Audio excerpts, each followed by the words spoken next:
সম্মানিত ভাইরা, আমার আল্লাহর কুদরত বলেন, মুমিন মুসলমান ওয়ালা তালবিসুল হক বিল বাতিল ওয়া তাকতুমুল হক ওয়া আনতুম তা'লামুন।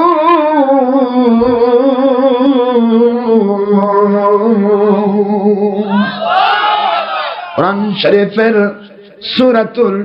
সূরাতুল বাকারা ২ নম্বর সূরা, ১ম নম্বর পারা, মদিনায় অবতীর্ণ সূরা, ৫ নম্বর রুকু, ৪২ নম্বর আয়াত শরীফ। আমার আল্লাহ রাব্বুল আলামিন বলেন, দুনিয়ার মুসলমানেরা, ও মুমিনেরা, ও আলেম ওলামা, ওলি আউলিয়া দাবিদারেরা, সত্য আর মিথ্যা কখনো মিক্সার করো না।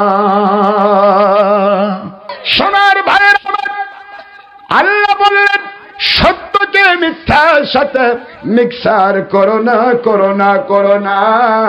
আর তোমার মন সয় দিচ্ছে, তোমার ব্রেন সয় দিচ্ছে, তোমার প্রাণ সয় দিচ্ছে, এটাই সত্য কথা। দুনিয়ার সবাই ফাঁকি দিবে, বিবেকের আদালত ফাঁকি দিবে না। তোমার ব্রেন যদি বলে, বিবেক যদি বলে এটাই সত্য, এটাই জেনুইন, তাহলে আল্লাহ বলেন, খবরদার দুনিয়ার স্বার্থ সামনে নিয়া সত্যটাকে গোপন করো না। আল্লাহু আকবার। সত্য গোপন করার অধিকার আল্লাহ দেননি। সত্য বলা উত্তম জিহাদ। সত্য গোপনকারী বোবা শয়তান। যায় যাবে জান হে, জানের সে ঈমান বড়। 1 সেকেন্ড বেঁচে জান্নাতি হতে চায় মালিকের সন্তুষ্টি নিয়ে, লক্ষ বৎসর বেঈমানি হালতে বোবা শয়তান সেজে দুনিয়াতে বেঁচে থাকার কোনো দরকার নাই, কোনো দরকার নাই, কোনো দরকার নাই। দুনিয়ার সবকিছু মালিক চালান।